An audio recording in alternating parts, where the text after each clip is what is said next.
produkto, tapat sa aming serbisyo. Walang problemang di malalampasan. Magliliwanag ang ating kinabukasan. Dance Radio, silid-aralan sa radyo. Hatid namin makabagong paraan ng pagtuturo. Kahit saan at kahit kailan, hindi ka iiwanan. Hatid namin bagong kaalaman. Edukasyo'y susulong, basta't magtulong-tulong. Sulong edukalidad, Dance Radio. Learning is amazing.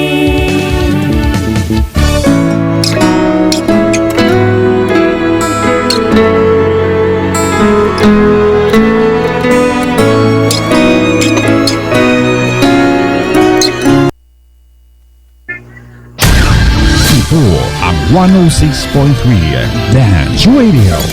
Dance Radio. Prepare yourself. Ang silid-aralan sa radyo, hatid namin ay makabagong paraan ng pagtuturo at kalaman. Mapaumaga, tanghali o hapon man yan, ang istasyon magbibigay impormasyon kahit saan man. For something big. Alright, here we go. 106.3 Dance Radio. Doña Aurora National High School, Santa Rita, Aurora, Isabela. This 106.3 DWBR-FM. Physics, Chemistry, Earth Science, Biology, Biochemistry, Environmental Science. These are some branches of science. Science is about a whole lot more than that. And to sum it up, we believe that science is the way of helping the brain grow in finding new knowledge and help us defeat our curiosity in how the world develops and works today. Science. This is your class, and this is science.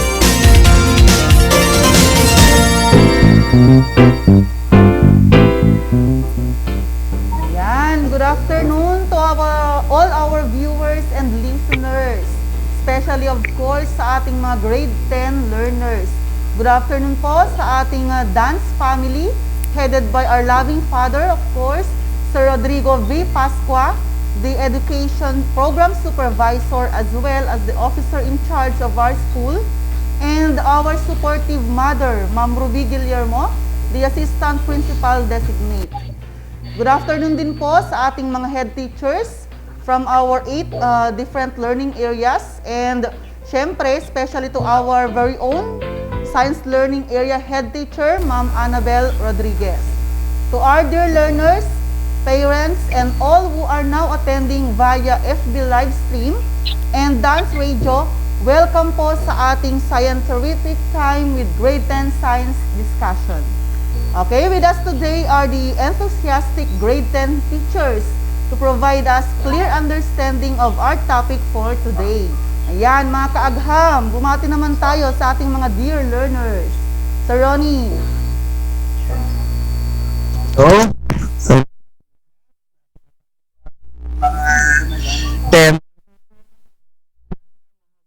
10 nawan. So, magandang tanghali po sa ating lahat. Ayan, syempre kasama rin natin si Sir Prince. Sir Prince. Hello, good afternoon sa mga estudyante ko na nanonood ngayon o nakikinig sa kanilang mga radyo. Mga estudyante ko na galing sa 10 Einstein at 10 Mendele. Good afternoon sa inyo. Ayan, of course, Ma'am Riza.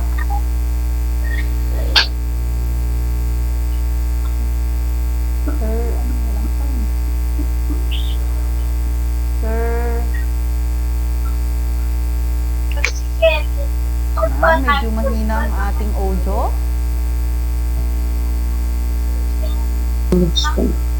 Hello, good afternoon. Ayan, nakamute pala ako. And good afternoon po sa ating lahat, lalong-lalo na sa ating mga grade 10 students coming from 10 Acacia and 10 Almasiga na kanina pa nagko-comment ng kanilang mga sections at nag-PPM ng kanilang mga screenshots. Ayan. And of course, we have also Ma'am Fernandina Benito.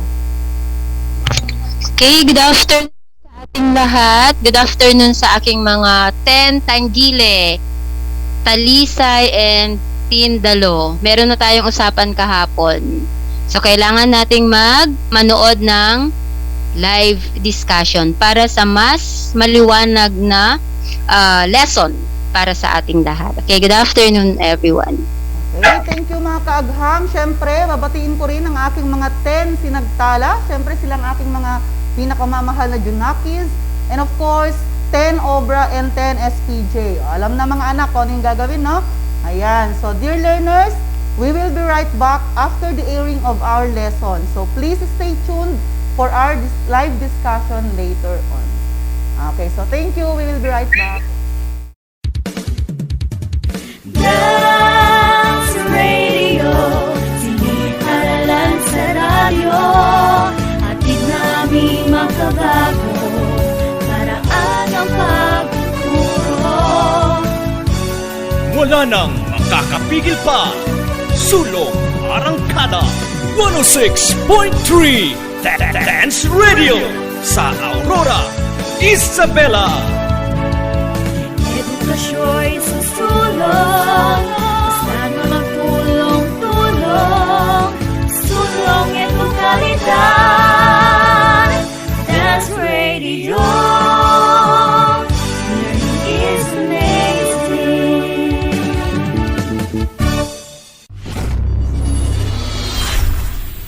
Facts and information. Today's learning for new normal.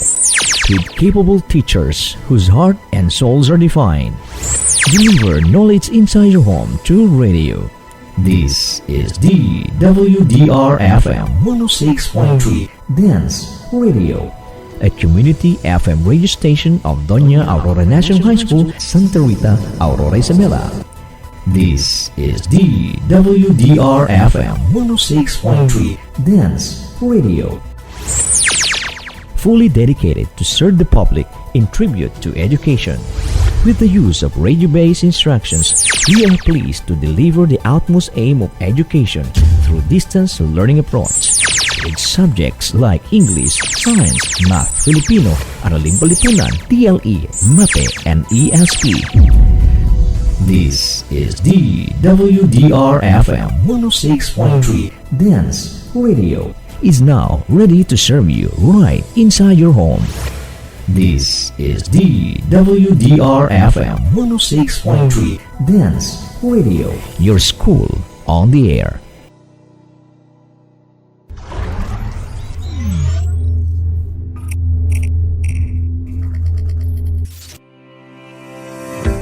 Physics, chemistry, earth science, biology, biochemistry, environmental science.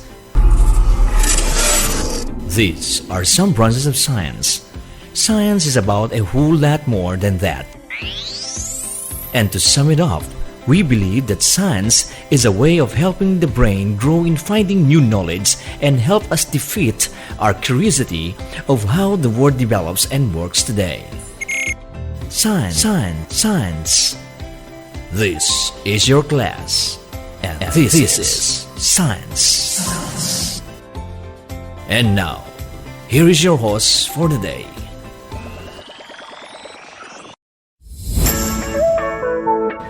Good day, our dear listeners, especially to all grade 10 learners.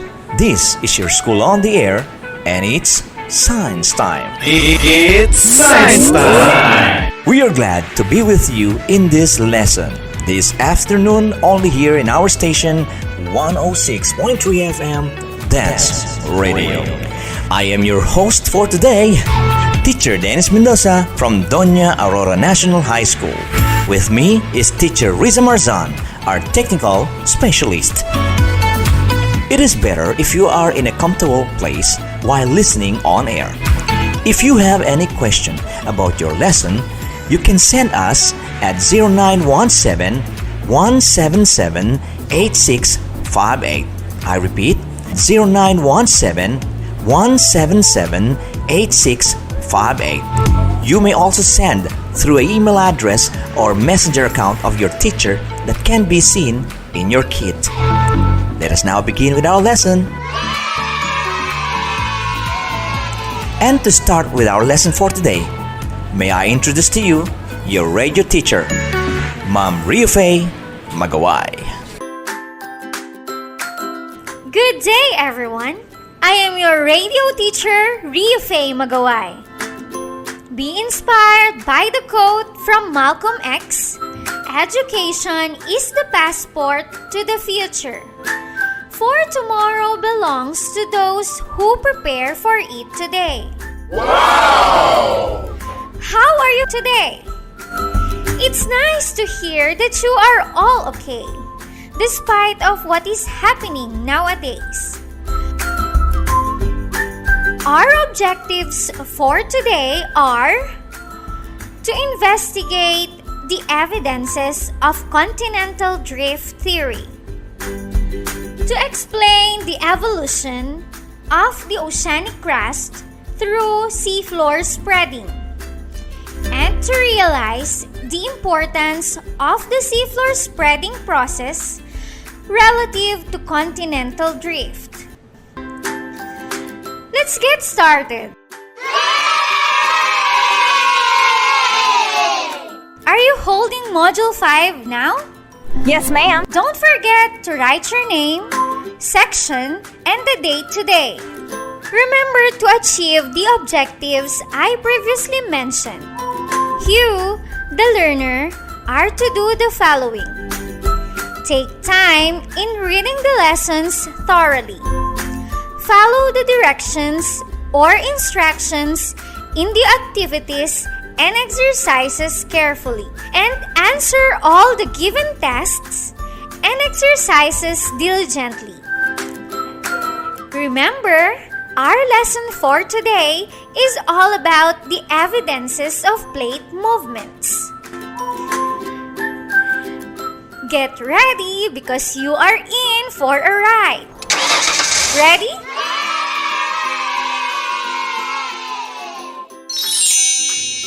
In the past lesson, you have learned about the three forces that cause the plate movements to move, and these are the thermal convection, ridge push, and slab pull. Have you seen a world map before? Definitely yes, you have seen one. Did you notice that the eastern border of South America and western part of Africa seem to fit together like a big jigsaw puzzle? Wow! If you said yes, then you are thinking like Alfred Lothar Wegener, who was a German polar researcher, geophysicist, and meteorologist.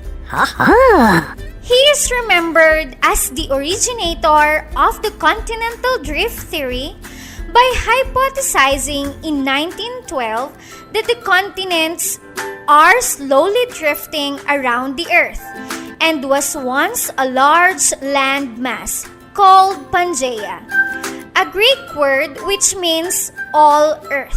Pangaea, all Earth. The evolution of Pangaea is described on page 5 of your module. Wegener's curiosity about the idea on drifting continents started when he noticed that the edges of South America and Africa in a world map can be fitted like a jigsaw puzzle. Jigsaw puzzle? Would fitting edges of continents be enough proof that the continents are drifting? What are the other evidences gathered by Wegener to support his continental drift theory? Alfred Wegener collected diverse pieces of evidence to support his theory, including geological fit, fossil evidence, evidence from rocks, evidence from glaciers, and coal deposits. Let us have a further study on these evidences. What is all about the geological feat evidence? What is geological feat evidence? Geological feat evidence is the matching of large-scale geological features on different continents. It has been noted that the coastlines of South America and West Africa seem to match up. How about the evidence from rocks? How did Wegener use the rocks as an evidence? Wegener found rocks of the same type and age on both sides of the Atlantic Ocean. He thought that the rocks were formed side by side. These rocks then drifted apart on separate continents. Wegener also matched up mountain ranges across the Atlantic Ocean.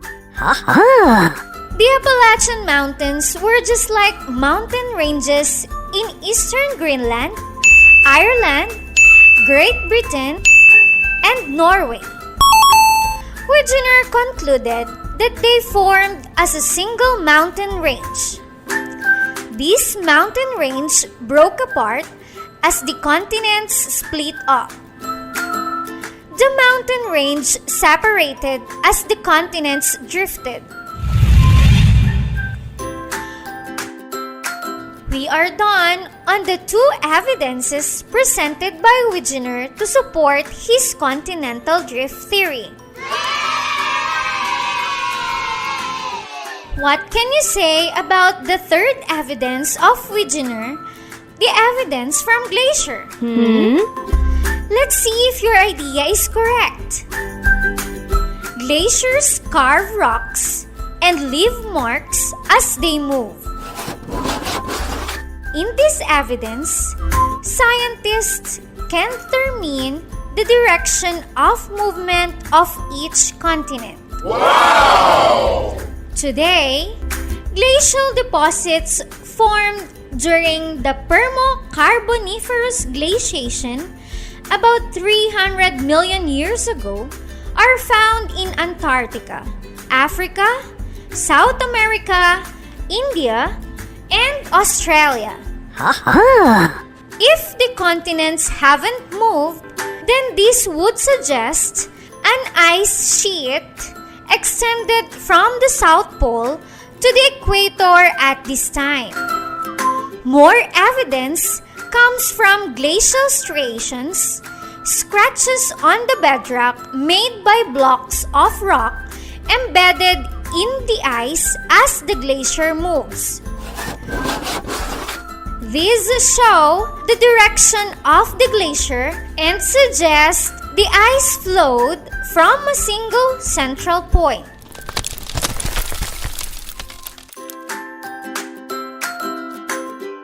Okay, learners, let's proceed to the fourth evidence of Wegener, which is the coal deposit. Yes! What is your idea about this evidence? Coal deposit? Let's see if you are correct. Wegener noted the unusual deposits of coal in the South Polar regions. The fossils of tropical plants in the form of coal deposits were found in Antarctica. This leads to the theory that this landmass was previously much closer to the equator, where the climate is temperate and lush vegetation could flourish. In addition, the existence of coal deposits in Antarctica suggested that it was once located near the region of Earth, where climate is enough to support complex life forms such as plants. We are done with the four evidences of Wegener. We will discuss the fifth evidence after this short break.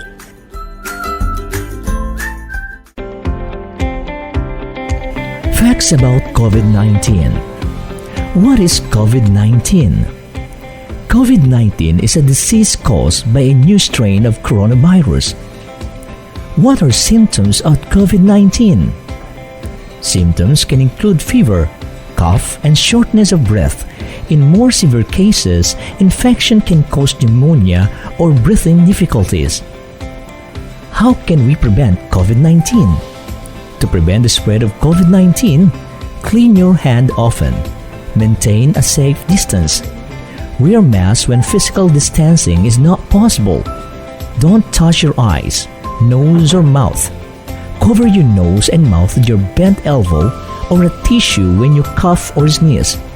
Stay home when you feel unwell, and if you have a fever, cough, and difficulty breathing, seek medical attention. This health advisory is brought to you by World Health Organization, Doña Aurora National High School, and this station. If you have any question or concern about the lesson for this hour, you may text your subject teacher using the numbers located at your learning package. You may also send them your questions through their messenger and their email found in your learning packages as well. It's Science Time! You're listening to Teacher Rio. I'm back! Let's discuss the last evidence of continental drift theory. How did the fossil play an important role in continental drift theory? How did Wegener use this fossil to support his idea? Another important piece of evidence in the continental drift theory is the fossil relevance. Fossil relevance? There are various examples of fossils found on separate continents and in no other regions. This indicates that these continents were once joined together because the extensive oceans between these land masses act as a type of barrier for fossil transfer. Four fossil examples include the Mesosaurus, Cynognathus, Lystrosaurus, and Glossopteris. Look at the map on page 7. It shows how Alfred Wegener mapped out the distributions of the four Permian and Triassic fossil groups and used it as biogeographic evidence for continental drift and land bridging. Are you familiar to these organisms? Okay, let's discuss the fossils of the organisms used by Wegener in his theory.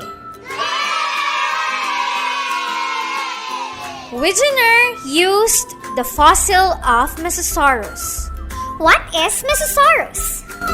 Do you have any idea? The Mesosaurus is known to have been a type of reptile, similar to the modern crocodile, which propelled itself through water with its long hind legs and limber tail. It lived during the early Permian period, 286 to 258 million years ago, and its remains are found solely in South Africa and Eastern South America. Wow, it's amazing. Now, if the continents were still in their present positions, there's no possibility that the Mesosaurus would have the capability to swim across such a large body of ocean as the Atlantic because it was a coastal animal. The other organism used by Wegener as an evidence is the Cynognathus. The now extinct Cynognathus was a mammal-like reptile, roaming the terrains during the Triassic period 250 to 240 million years ago. The Cynognathus was as large as a modern wolf.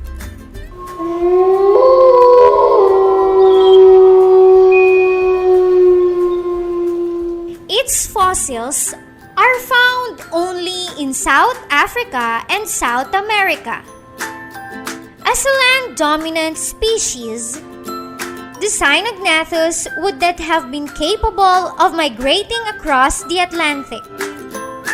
The Lystrosaurus, which translates to shovel reptile, is thought to have been a herbivore with a stout build like a pig. Lystrosaurus, shovel reptile. Lystrosaurus fossils are only found in Antarctica, India, and South Africa.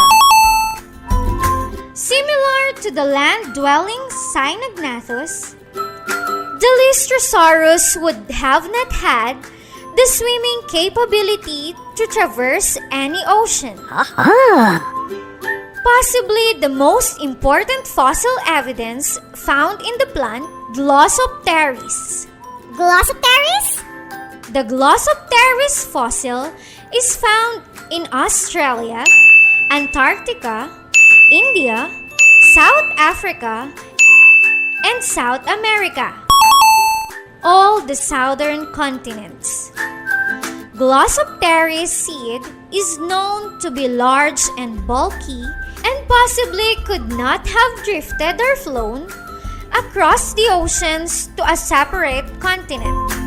Therefore, the continents must have been joined at least one point in time in order to maintain the Glossopteris wide range across the southern continents. We are done on the continental drift theory and the evidences. To further understand the idea of Alfred Wegener, perform the activity on pages 9 to 12 to learn about the other evidences of continental drift theory. Follow the instructions very well in doing the activity. After doing the activity, answer the assessment 1 on page 13. Are you ready on the evidences on seafloor spreading? Yes, ma'am. So let's continue our discussion. You learned from lesson 1 about the continental drift theory that all continents were once connected into a big landmass called Pangaea, and this was supported by the evidences gathered by Alfred Lothar Wegener.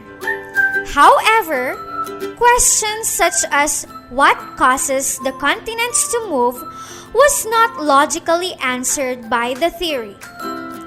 In this lesson, you will learn about seafloor spreading theory that will strongly support the idea that continents are drifting and find out the site of origin of plate movements.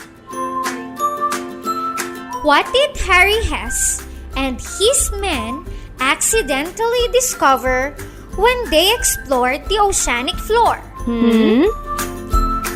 Were they able to locate the start of all the movements on the Earth's surface? Moreover, did Harry Hess's team gather much strong evidences to support the claim that continents are drifting? These are the interesting questions we are going to answer as we discuss seafloor spreading theory. Yes! Ocean floor exploration continued, and by the 1950s, other researchers had found that a huge rift ran along the top of the Mid-Atlantic Ridge. That enabled Hess to understand the ocean floor profiles in the Pacific. He discovered that the bottom of the sea was not smooth as expected, but full of canyons, trenches, and volcanic sea mountains. He realized that the Earth's crust had been moving away on each side of oceanic ridges down the Atlantic and Pacific Oceans that were long and volcanically active. Harry Hess observed that the rate of formation of a new seafloor at the mid-ocean ridge is not always as fast as the destruction of the old seafloor at the subduction zone. This explains why the Pacific Ocean is getting smaller and why the Atlantic Ocean is getting wider. If subduction zone is faster than the seafloor spreading, the ocean shrinks. He published his theory in History of Ocean Basins in 1962, and it came to be called seafloor spreading.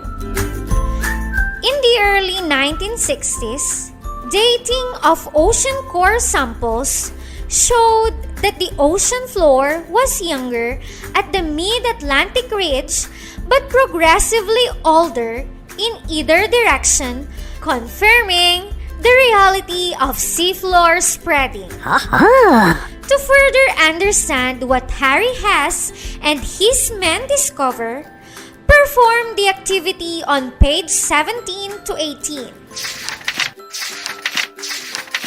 Follow the instructions in performing the activity. After doing the activity, answer assessment 2 on page 19 of your module. Are you ready on the last evidence of plate movements? Yes, ma'am. We will discuss the last evidence of plate movements after a short break.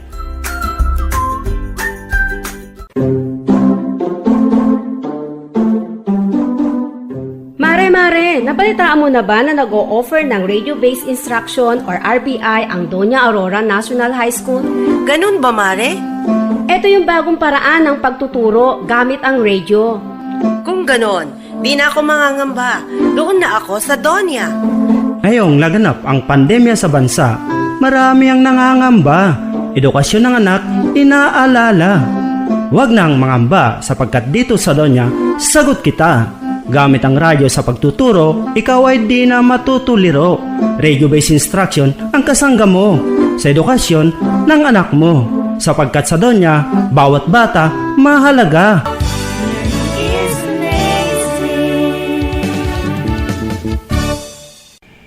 If you have any question or concern about the lesson for this hour, you may text your subject teacher using the numbers located at your learning package. You may also send them your questions through their messenger and their email found in your learning packages as well. It's Science Time! You're listening to Teacher Rio. I'm back! Are you ready for the lesson 3? The last evidence of plate movement? Are you familiar on magnetic reversal? If yes, very good. We will have a good time in this lesson. If not, then listen well and I will bring you to a journey on magnetic reversal. I'm so excited! Further evidence came along by 1963 as geophysicists realized that Earth's magnetic field had reversed polarity many times, with each reversal lasting less than 200,000 years. Rocks of the same age in the seafloor crust would have taken on the magnetic polarity at the time that part of the crust formed.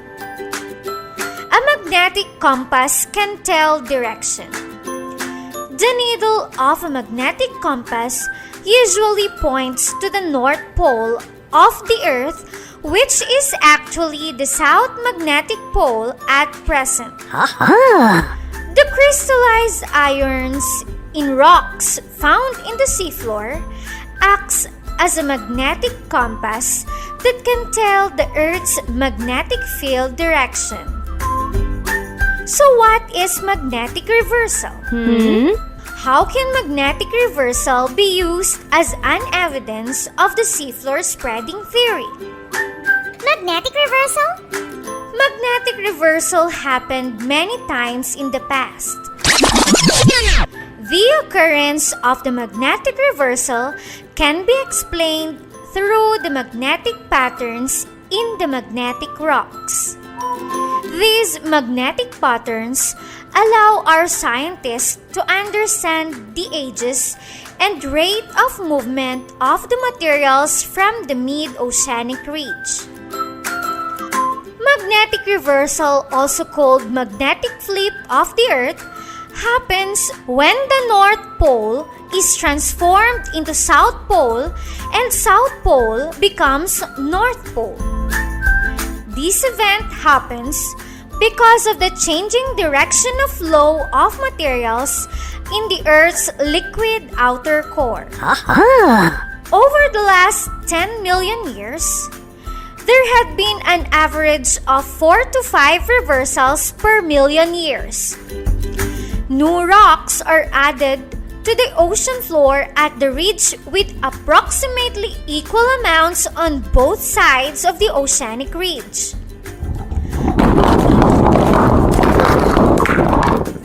By the 1970s, geologists had agreed to use the term plate tectonics for what had become the core paradigm of their discipline. They used the term plates because they had found evidence that not just continents move, but so do whole plates of the Earth's crust. Wow! Did you understand the concept of magnetic reversal? Yes, ma'am. To understand further how Earth's magnetic reversal strengthens the seafloor spreading theory, explore the last activity in this module to understand what happens deep under the ocean at the mid-Atlantic ridge. Read and understand the procedure very well. Learners, you need to follow the instructions in your activity. After doing the activity, you may answer assessment number 3. I know that you are now ready to answer the different activities and assessments in your Module 5. I repeat, my dear learners, answer honestly all the activities. That's all for today. This is your teacher, Rio Faye Magaway. Thank you and enjoy learning. Back to our host. Thank you so much, Ma'am Rio Faye Magaway, our radio teacher. I hope everything is clear.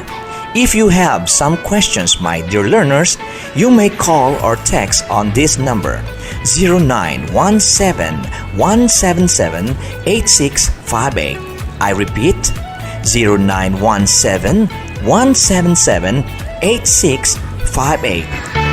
Or you may directly send your questions to your teacher's email address, ronnie.abalos@deped.gov.ph. Again, ronnie.abalos@deped.gov.ph.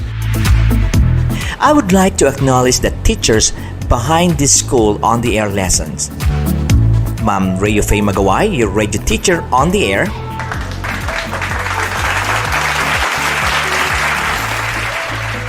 Teacher Ronnie G. Abalos, the scriptwriter.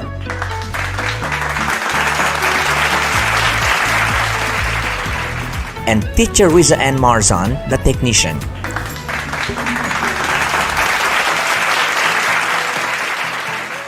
Once again, thank you very much for being with us. This is your host, Teacher Dennis Mendoza, signing off. Stay tuned for the next subject.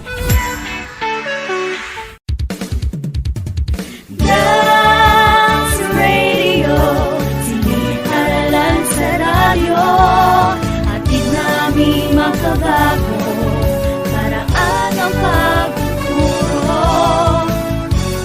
Wala nang makakapigil pa. Sulong Arangkada 106.3 Dance Radio sa Aurora, Isabela. Edukasyo'y susulong, basta't magtulong-tulong, sulong edukalidad. Dance Radio, learning is amazing.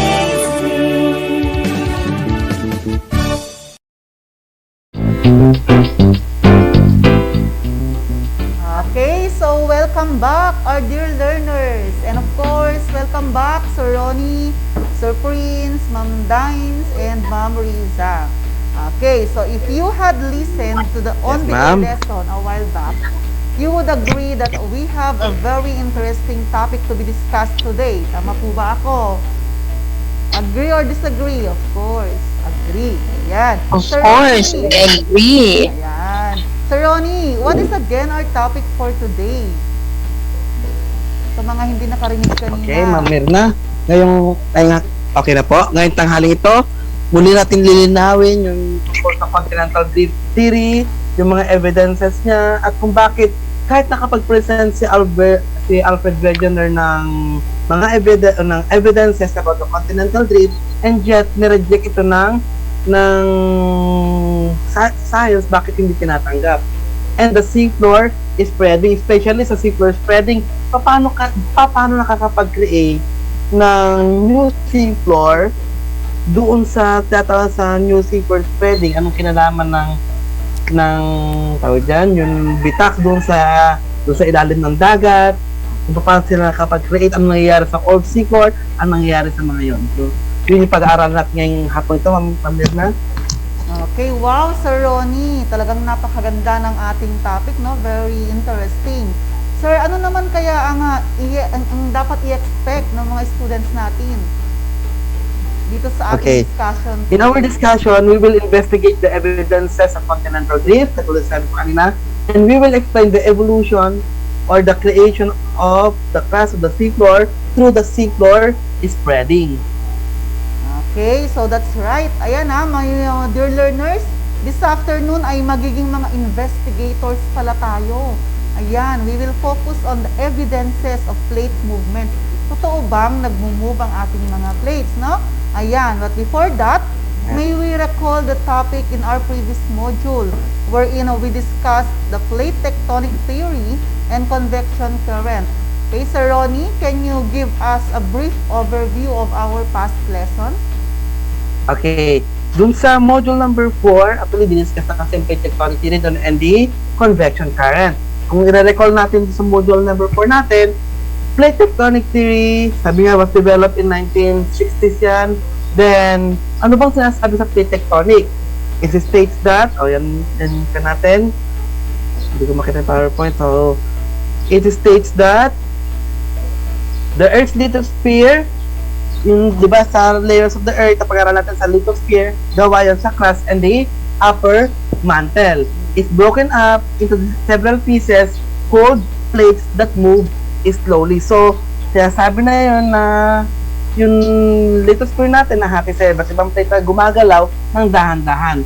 Explain how massive plates move along the different types of plate tectonic boundaries. So, I think sa Module 1, Module 2, Module 3, diniscuss yan yung mga orient type boundaries. Convergent, divergent, and the transform fault boundaries kung saan nangyayari yung mga geologic events. Ano mga geologic events na tinutukoy natin? The earthquakes and the subduction. And kung saan nagkakaroon ng geologic features. Anong geologic features na tinutukoy natin dyan? The formation of mountains, volcanoes, and trenches that occurs along the boundaries. So, yun yung sinasabi ng plate tectonic theory. Very well Ma'am said, Mirna? Sir Ronnie. Ayan. So, the plate tectonic theory explains and describes the movement of plates along the different plate boundaries. What about the convection current, Sir Ronnie? Can you give us a clear Okay. understanding on this matter? Okay, actually, brief lang gagawin natin dito. Kasi sa module number 4, discuss na mabuti kung convection current. In definition mo ng convection current is a heat transfer process that involves the movement of energy from one place to another.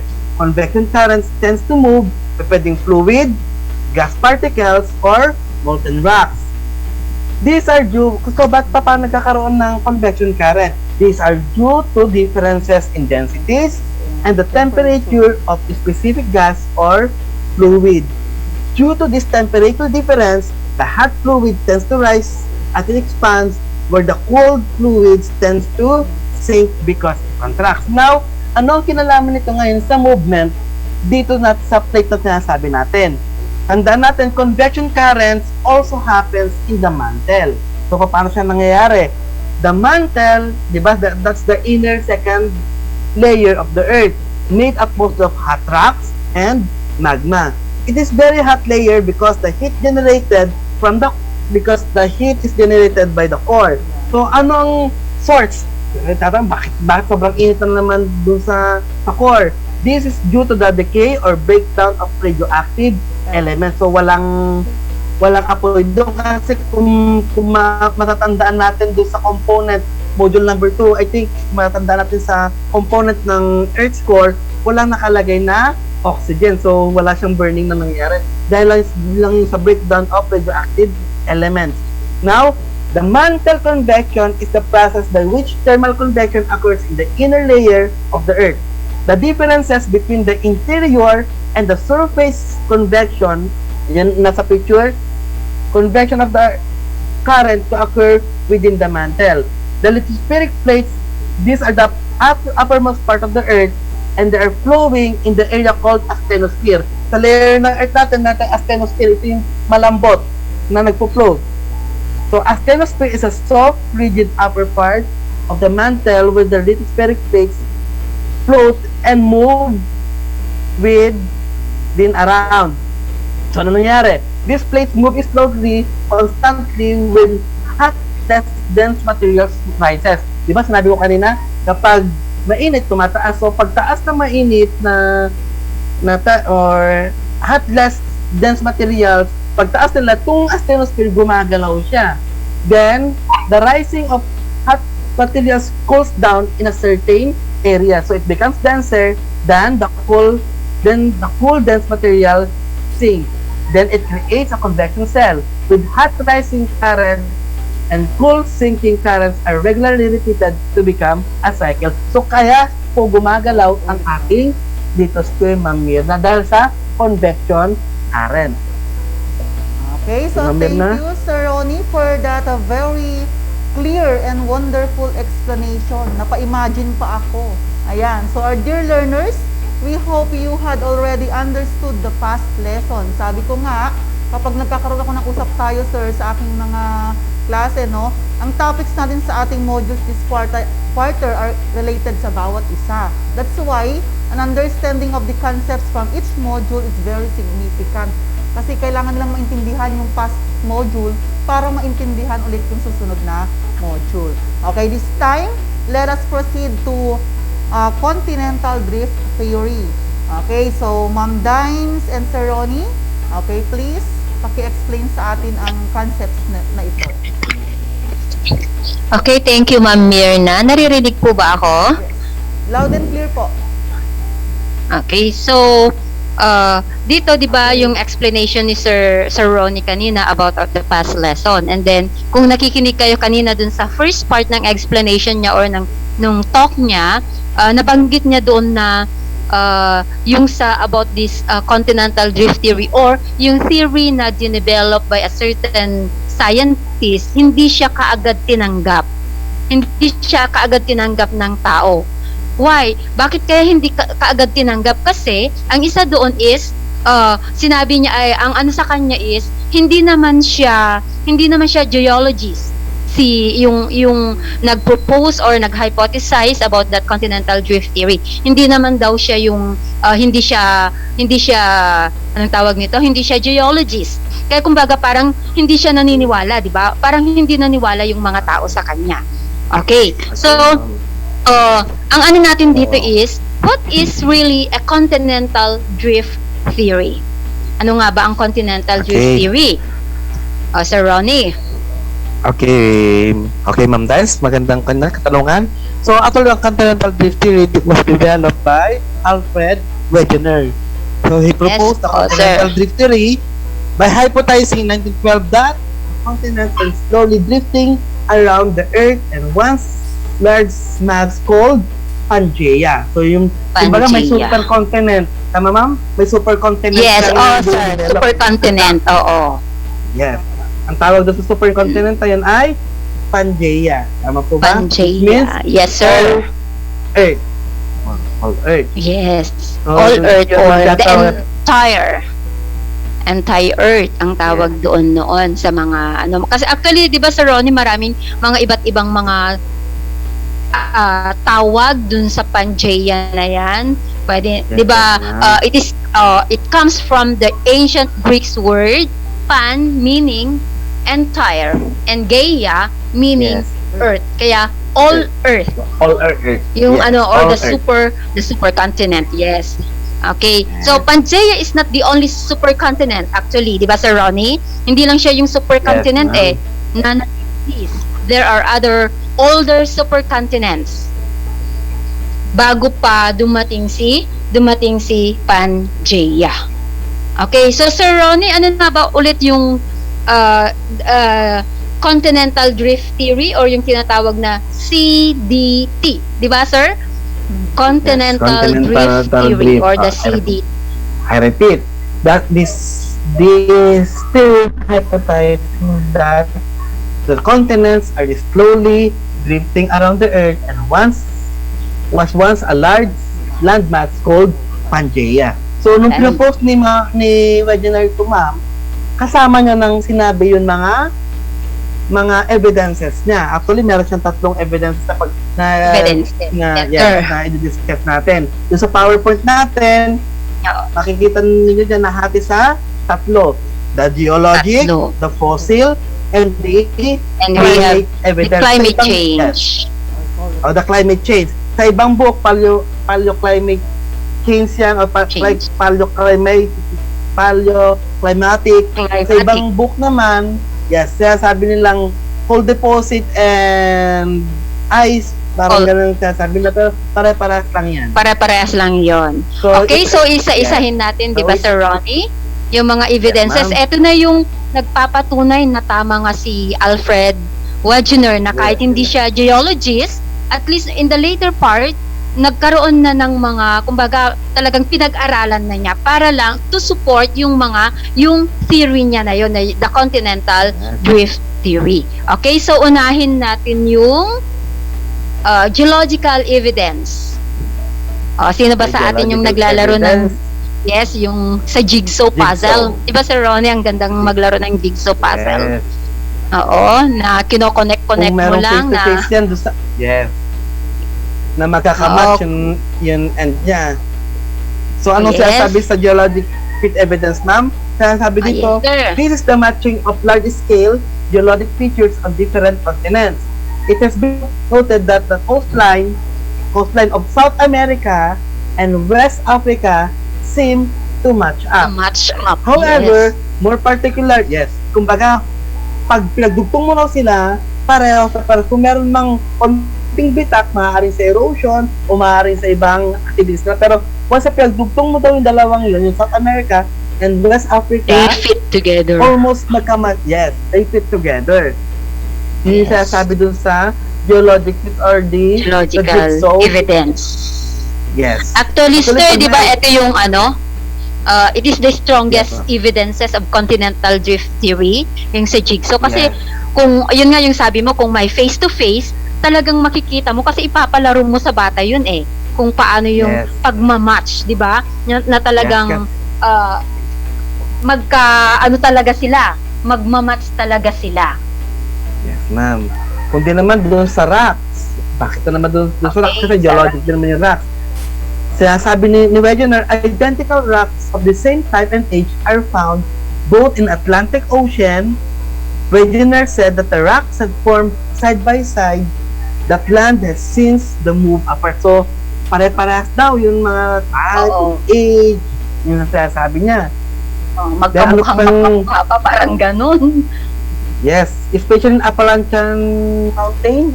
Yes, in the Appalachian Mountain. Yes. Mountain. Yes, sir. Yes, Appalachian Mountain, sabi niya, nasa eastern of United States and Canada yon. Sabi niya, parehas din daw yung rocks formation niya. So, maaaring magkadugtong noon, naghiwalay lang. Hindi kaya binato lang ni Alfred Wegener yun, sir? Kaya, Yung mga bato, bakit dito meron, tapos dun sa kabilang continent meron din? Baka binato lang niya, sir. Hindi kaya? Kaya nga, ma'am. Oo. Pero hindi, syempre hindi. Kasi yun na nga lang yung first na evidence natin, nagpapatunay na yan na they were Yes. once fit together. And then, it's because of movement, the drifting away, naghiwalay. So, syempre, hindi naman pwede, oy, maiwan ka dito. Hindi naman niya pwedeng sabihin yon. Kaya, Yes. talagang, kung ano yung meron dito, at naghiwalay nga sila, it's because of the movement, meron din dun sa kabila. Hindi yun Okay. ibinato. Okay, yes, sir. How about the fossil evidence, ma'am? So, mapapansin sa PowerPoint natin, yung fossil evidence, napansin niya na may mga fossils ng mga organism sa isang kontinente o sa isang bansa o sa isang kontinente na present din sa isang continent. Tama, Yes, ma'am? sir. Yes, sir. Kagaya Yes, sir. Kagaya dun sa may South America and Africa, yung fossil remains of Cyanogratus. It is a reptile. Yes. It's a Yes, sir. reptile. Triassic Ma'am. land reptile. Meron, Yes. kumbaga parang naano siya na, meron dito. Kasi di ba yung fossil, di ba, these are the remains. Di ba? Yes, Remains ng mga yon. So, nung nagkaroon ng movement or the drifting of these different plates, syempre mahahati yon. Mag-move. Ba, hindi naman pwede na, yun nga sabi ko, hindi siya pwede na ilihis. Kasi nga hindi naman, yung movement, hindi mo naman pwedeng sabihin, dito ka lang, hindi naman. Kasi, di ba, yun nga, hindi naman natin hawak. Hindi naman natin pwedeng i-control yung movement ng mga plates, sir. Okay, ano pa ba yung example, sir? Yes, ma'am.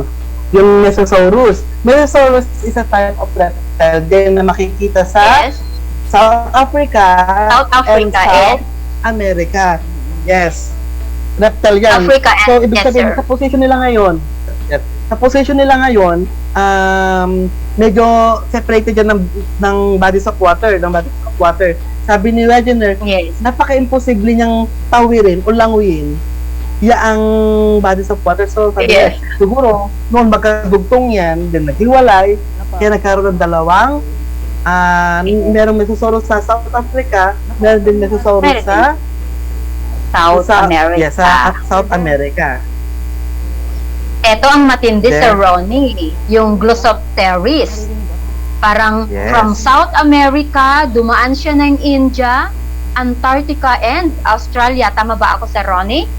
Yung ano, Yes, yung ma'am. Glossopteris, yung fern. Yes. Yung fern yun. Okay, so it is found all of the southern continents. Okay, so it's yung... Malaki kasi yun, ma'am, di ba? Malaki yung... Yes, sir, yung ano na malaki yun. siya. Kaya it's too Yes, sir, impossible na i-carry down lang siya ng hangin, i-carry siya ng bird. Yes. Oo. So, Hindi ang pwede. possible lang ay nasa lupa sila before bago Oo, naghiwalay. and then, naghiwalay. So, tignan mo yung tinawid niya, parang ganun, di ba, sir? Parang Yes, ilang continents yan, So, those are the different evidences, di ba, Sir Ronnie? So, parang, dyan pa lang sa mga evidences na yan na yung mga support doon sa continental drift theory ni Alfred Wegener, na kahit na hindi siya geologist, kasi meteorologist siya, Sir Ronnie, di ba? Pero Yes, ma'am. nabigyan niya ng hustisya yung theory niya, 'di ba? Nang dahil dun Paano sa naman mga yung, evidence na yung yan. call deposit? Dun sa call deposit, sir. Okay. So, Or the climate change. actually, yes, etong call deposit kasi parang it is unusual deposits di ba, Sir Ronnie? Yes, Okay, ma'am. so deposits of coal in the South Polar regions. The fossils of tropical plants in the form of coal deposits were found in Antarctica. This led to the theory that this landmass was previously much closer to the equator. Okay, Yes. so yung mga coal beds nila were formed from the compaction and decomposition of swamp plants. And of Yes, ma'am, course, kasi they ang- lived million years ago. Yes. Ang prediction kasi nila dyan, ma'am, ang coal, galing yan sa mga living organism. Tama, ma'am? Yes. Kailangan maraming Yes, organism sir. na namatay, na buried siya, na compact siya ng matagal na panahon. Kung ang And then, Antarctica, na-decompose. nasa North Pole, yes. Antarctica nasa North Pole, tama ba? Nasa taas na malamig na lugar, kung saan mahirap, yes, mahirap mag-survive, medyo walang ganong organism. Kaya sabi nila, maaaring yung before, nasa near the equator siya, nandun sa magandang panahon, maraming nakatira, then nag-move apart doon sa taas. Kaya maraming coal deposit daw doon sa Antarctica. Doon sa Antarctica. Yes, sir. Yes. So, That's- I hope, sir, maliwanag na sa mga estudyante natin Yes, ma'am. those evidences of the continental drift theory. Okay, so nabigyang hustisya ni Alfred Wegener yung kanyang theory na dati it is supercontinent which we call Pangaea, and then because of movement drifting away, naghiwa-hiwalay talaga. Pero meron siyang mga evidences. Sabi ko nga sa mga estudyante ko dati sa Ronnie, sabi ko, ano kaya kung babalik? Or may posibilidad ba sa Ronnie na babalik ulit sa dati? Yung magkakadugtong lahat-lahat? Parang ang ganda, di ba? Lalakarin na lang natin yung punta sa ibang lugar, ibang bansa. Posible kayang mangyari yun sa Ronnie? Sa book ng grade 10, na hawak-hawak natin ngayon, gumagalaw yung continent, I think 10 centimeter per year yata. Kung na ako nagkakamali. 10 centimeter per year? Ang galaw niya? Oo, yata, sir. Yung bawat continent. Parang, so, oo. sabi nila, may possibility na magdudugtong-dugtong kung talang gumagalaw. Yun, Yes. Gusto ko yan sa Ronnie, yung magdudugtong-dugtong ulit. Para maglakad Para wala na lang nang ako dagat. papunta ng ano. Okay. Yes. Thank you, Ma'am Para Dice. makapunta ako. O, di ba makapunta ako sa ibang bansa na hindi ko na kailangang sumakay sa barko. Kasi nakakatakot sumakay sa barko eh. Baka mamaya makabangga din kami ng icebergs. O, di ba? Yes. Lakarin na lang natin. O, di ba? Ang galing. Okay, Yes, ma'am. so Okay, yun na thank you, yun. ma'am. Yes, Ma'am sir. Mirna. Ayan, sir. Thank you, Ma'am Dines and Sir Ronnie sa pagbibigay ng evidences dun sa claim or dun sa pinropose na theory ni Alfred Wegener, which is the continental drift theory. But, ito yung tanong ko po, no? Despite the Wegener's evidences, yung inyong diniscuss kanina, nakitaan pa din kasi ng kahinaan tong theory na to. Tama ba, Sir Ronnie? And ano Yes, tong ma'am. major weakness ng theory ni Alfred Wegener? Given those evidences Yes, ma'am. na explain nyo kanina. Actually, ma'am, yes, ma'am. Correct you dyan, ma'am. The fatal weakness in Wegener's theory was that it could not satisfactorily answer the most fundamental question faced by the critics. Meron kasi tinatanong yung mga critics dyan tungkol sa theory ni Alfred Wegener. Yung question nila, what kind of force could be strong enough to move such large of masses of solid rocks over such a great distance? Ano yung force na nagpagalaw sa Europe, sa Africa, sa Asia, sa America, sa North and South America, kung bakit sila gumalaw ng ganoong kalayo o yung distance nila? So yun yung hindi may paliwanag ni Alfred Wegener, hindi niya masabi yung force na ipapagalaw. Yes, Ma'am Mirna? that's right. Sir Hanapin Ronnie. natin. Actually, yun talaga yung naging weakness niya, no? Hindi niya kayang maipaliwanag kung ano yung force na nagpo-force ng continents to drift. Hanggang sa mamatay nga siya, hindi niya naipaliwanag yan. But then of course, due to advancement in technology, ayan, as we go on with our discussion, makikita natin, magbabago yung ano na yan, okay, yung question na yan. Okay, so ngayon, sir, natanggap ba yung concept ng Pangea or not? Before. Okay. Actually, the main reason for Wedge hypothesis not accepted is because hindi natanggap yun, di ba? Because he suggested no mechanism for the movements of the continent. Kasi hindi niya talaga may paliwanag yung movement ng continent. Yes, explain na maayos. He thought that the force of the earth, ito ba ang paliwanag niya lang is yung pag-ikot ng mundo, nagiging dahilan kung bakit gumagalaw yung mga continent. Pero maliban doon, wala na. Hindi katulad ng next na i-discuss ng mga kasama natin na may paliwanag kung bakit talaga gumagalaw itong lupa natin. Ma'am Mirna? Okay, yes sir. Actually, for many people in those days, it was very strange to think that the continents moved. Okay, other theories could also explain the animal assemblages, yung diniscuss nyo kanina na dun sa isang continent, bakit may kapareho ng fossil ng animal na nasa isang continent. Noon daw may mga theories din na nakakapag-explain yan. For example, yung animals could have moved from one continent to another when sea level was lower. Okay, baka mababa yung sea level, kaya nakapag-transfer sila, kapag-travel sila. Okay, and about 20,000 years ago, sea level was so low, okay, that you could walk across from France to England. Ayan, kayang-kaya palang lakarin noon, yung gustong mangyari ni Ma'am Dines. And you would also walk between northeastern Russia and North America on land or ice. Okay, before daw yan. Kaya parang hindi na-accept talaga yung mga evidences na pinresent ni Alfred Wegener. And most especially, yun nga, hindi niya na-i-explain kung anong force yung nag-cause ng movement ng mga continents. Okay, so therefore, many other scientists did not believe his theory. Okay, the key piece that was missing was the evidence that the oceans spread apart. Okay, so that is all about the continental drift theory. This time, let us discuss the sea floor spreading theory. Okay, so Sir Prince, can you give us an overview of what sea floor spreading is all about? Okay, Ma'am Mirna and Sir Ronnie, thank you. To continue your discussion, so nagkaroon ng problem si Alfred Wegener, kaya hindi siya pinaniwalaan kasi hindi niya ma-explain kung bakit gumagalaw ang mga plates. Ngayon, noong taong 1940s, nagkaroon ng bagong discovery. At ano yung na-discover nila? It is the seafloor spreading theory. At i-define sa atin ni Ma'am Risa kung ano ang seafloor spreading theory. Ma'am Risa?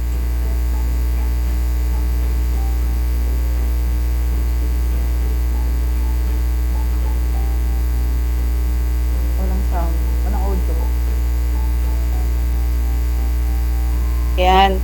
So, pag sinabi natin kasing seafloor spreading,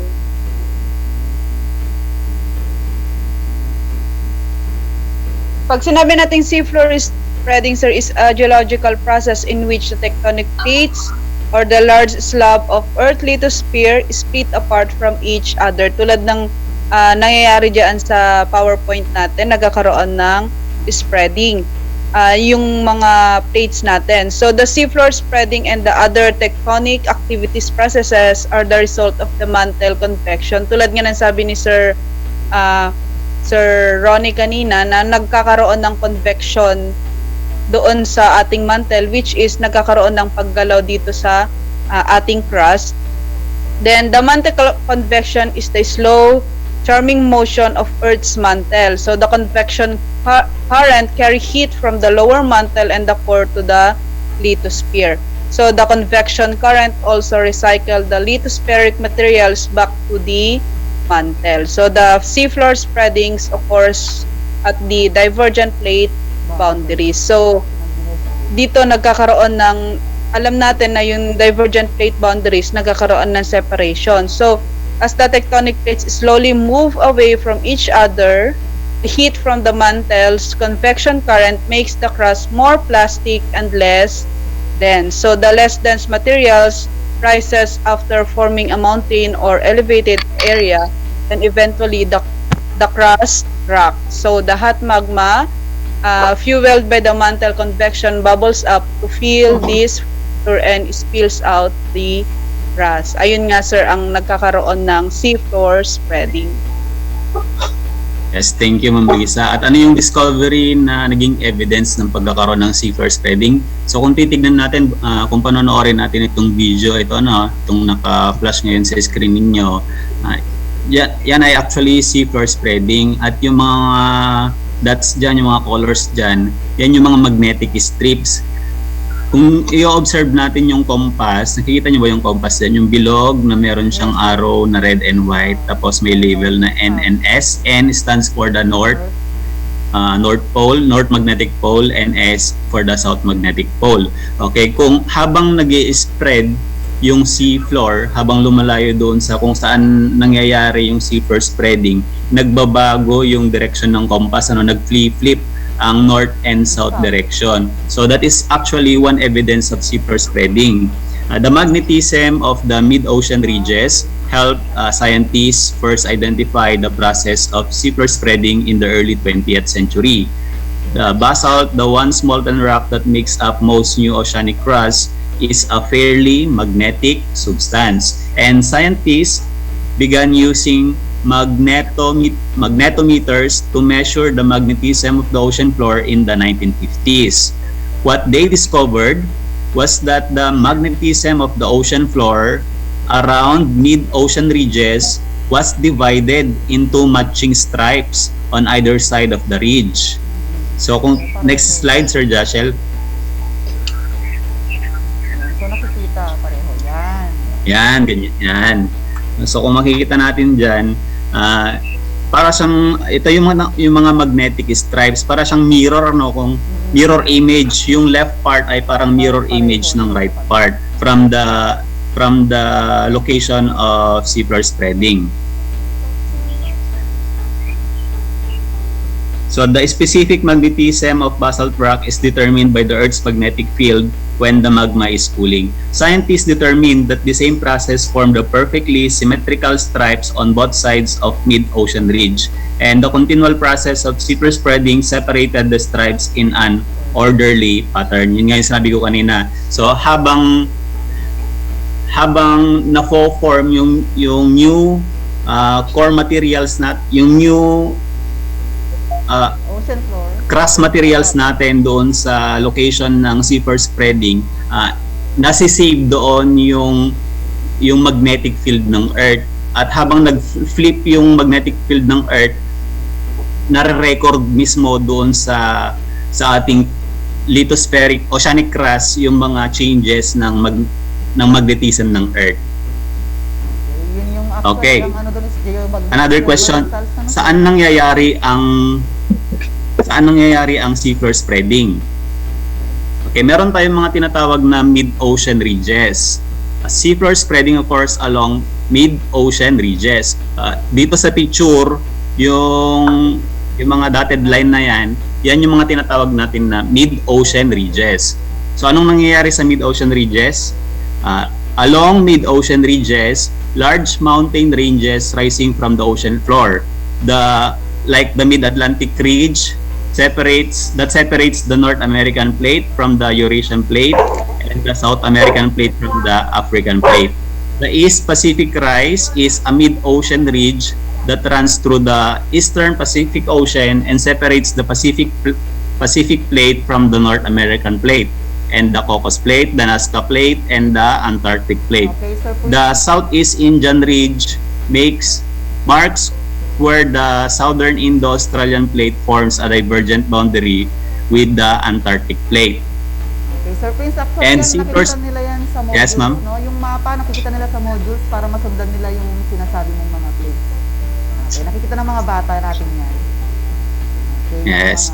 And seafloor spreading is not consistent at all mid-ocean ridges. Slowly spreading ridges are the sites of tall, narrow, underwater cliffs and mountains. And rapidly spreading ridges have a much more gentle slopes.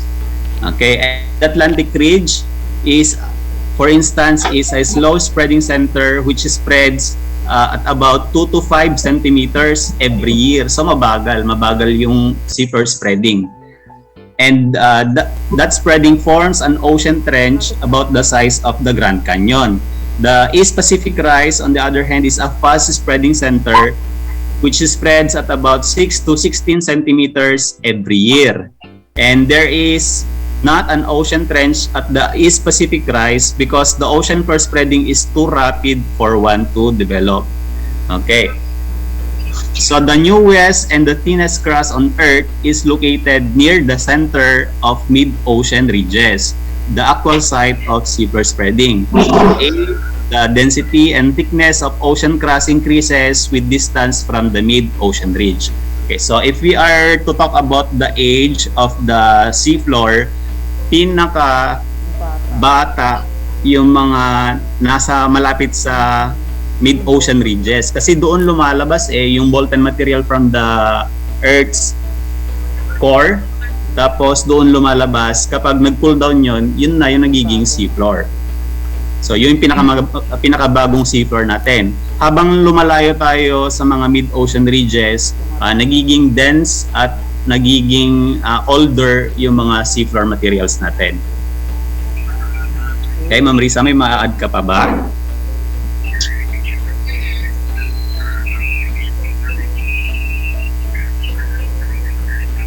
Yun. So, yun nga yung magiging isang geologic features natin, sirs, kapag karoon ng seafloor spread.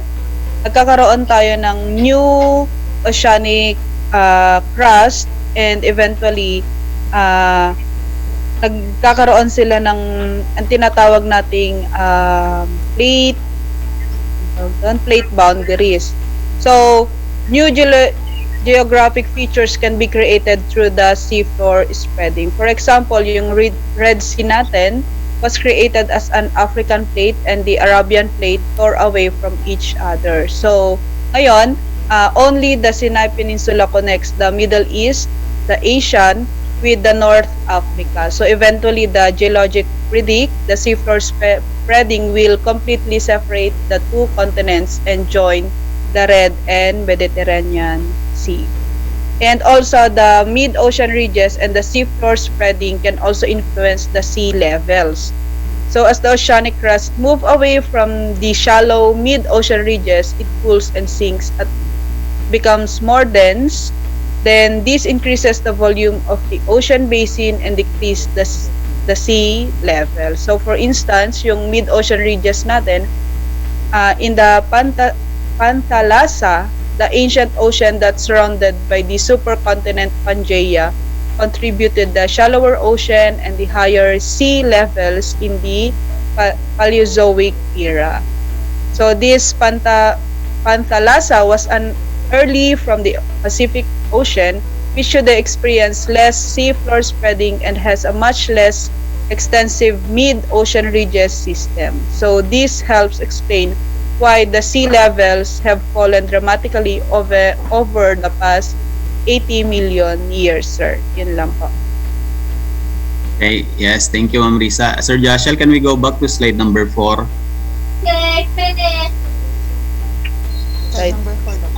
Slide number 4, please. Dun sa may, ito, sir. Can you explain this diagram, ma'am? Yan, okay.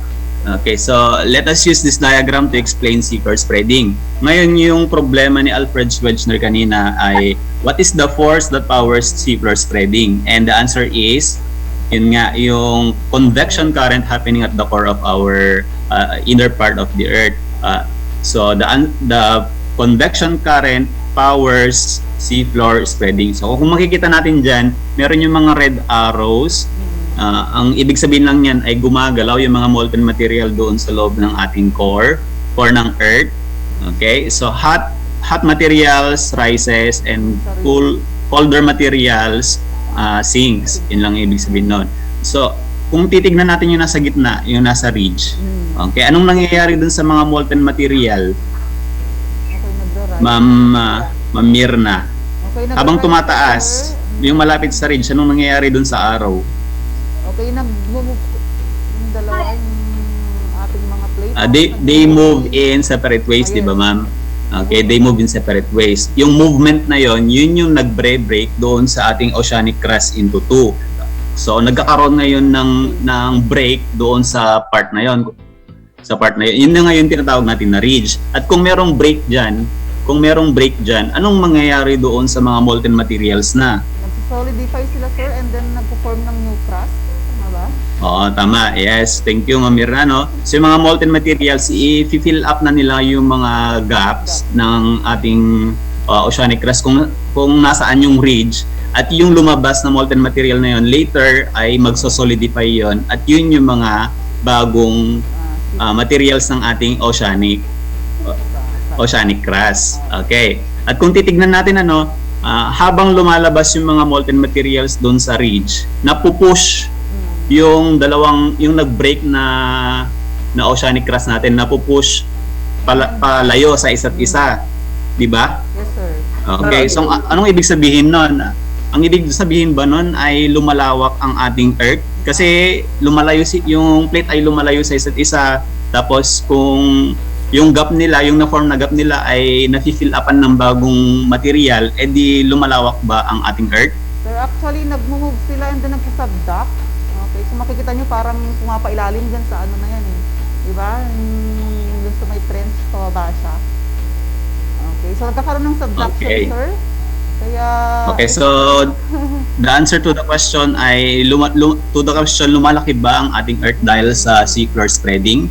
Ang sagot doon ay hindi.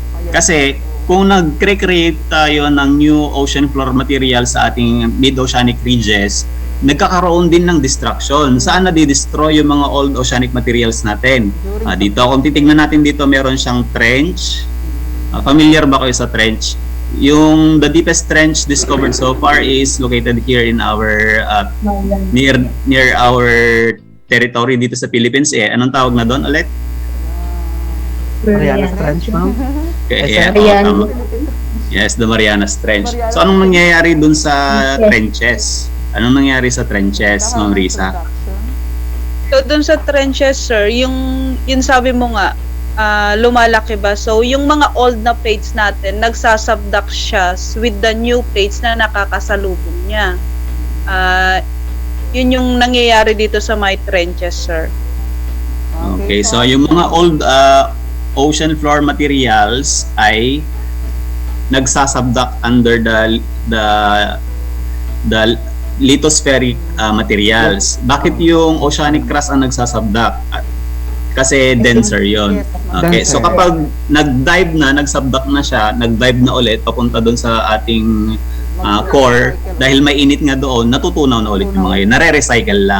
Nare-recycle. So, ang nangyayari, nag-create ng bagong ocean materials doon sa ating mid-ocean ridges, pero at the location of trenches, na-destroy din naman, nare-recycle lang. So, hindi lumalaki ang ating... Sir, actually, seafloor spreading creates new crust, and then subduction destroys old crust. And then these two forces roughly balance each other. Yun yung next ni Sir Prince. So, the shape and diameter of the Earth remain constant. Okay, tama ba, Sir Prince? Okay. And for the summary of our lesson, Sir Ronnie? Hindi. Sir Prince, icon lang, nilawan lang natin. Baka sabihin mga bata na baka kami sabi Sir Prince na hindi lumuluwang yung dagat, yung Earth natin kasi dahil sa nag-create ng bagong seafloor, kundi yung old seafloor ay nadidistract din, nasisira din, di ba Sir Prince? Yes, nasisira din siya. Okay, nasisira din siya.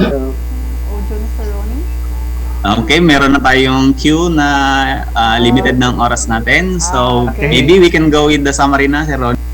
Okay. So, magandang discussion natin yan. So, ulitin natin. Doon sa pinag-alala natin ay continental drift. Binanggit natin din yung tatlong evidences about the continental drift. Yung geologic, the fossil, and the climate change. Although Alfred Wegener presented those evidences, ang pagkakamali niya lang ay hindi niya na-present yung movement behind dun sa mga continent. Then, here comes the seafloor spreading. So, nag-provide siya ng mechanism kung paano gumagalaw yun, ilalim ng yung gumagalaw yung mga plates natin. So, dahil sa convection current, so, paano nakikreate yung seafloor natin, sabi din surface, yung seafloor, mas malapit sa mid-oceanic ridge. Then, the old seafloor, pinupush ng new seafloor hanggang sa mag-subduct doon sa may trench natin. So, siya magsasubduct dahil yung ocean natin, yung lupa doon ay much denser compared dun sa malapit dun sa trench natin. So, lithospheric materials natin. Then, ano pa? Okay na? Okay na, Sir Ronnie. So, Clear na? thank you, Sir Ronnie. Okay, so actually, as we study the mechanism of Earth and how Earth maintains life, okay, we would come up to a conclusion na napakagaling talaga that the different processes balance each other to sustain the life on Earth. Kaya napakaganda rin mag-aral talaga ng science, no? Okay, so once again, thank you so much, Sir Ronnie, Sir Prince, Ma'am Dines, Ma'am Dina, Ma'am Riza, and of course, Sir Dennis and Sir Mark. Ayan, sa lahat ng mga naka-attend at hindi nang iwan. Okay, maraming salamat. See you again next week for another learning. Keep safe, everyone.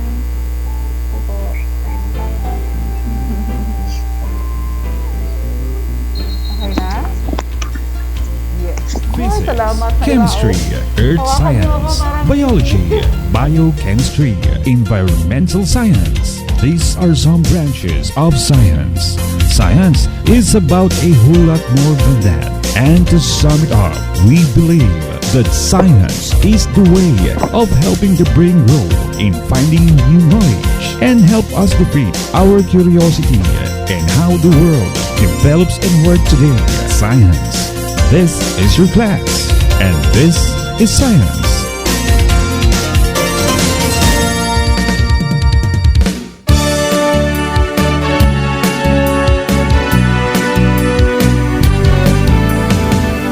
Nais mong matuto, buksan mo ang iyong radyo. Lahat kami ay narito, tapat sa aming serbisyo.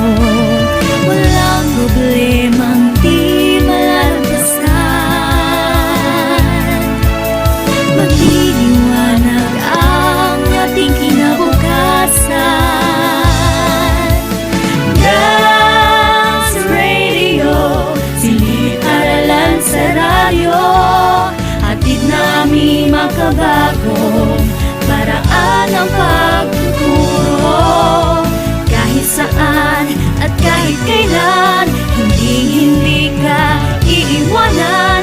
Hatid namin bagong kaalaman. Edukasyo'y susulong, basta't magtulong-tulong.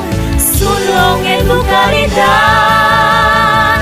Dance Radio. Learning is amazing. Ito ang 106.3 Dance Radio. Dance Radio. Prepare yourself. Ang silid-aralan sa radyo, hatid namin ay makabagong paraan ng pagtuturo at kalaman. Mapaumaga, tanghali o hapon man yan, ang istasyong magbibigay impormasyon kahit saan man. Alright, here we go. 106.3 Dance Radio. Doña Aurora National High School, Santa Rita, Aurora, Isabela. This 106.3 DWDR-FM. We have ignition. Strap in. You're about to listen.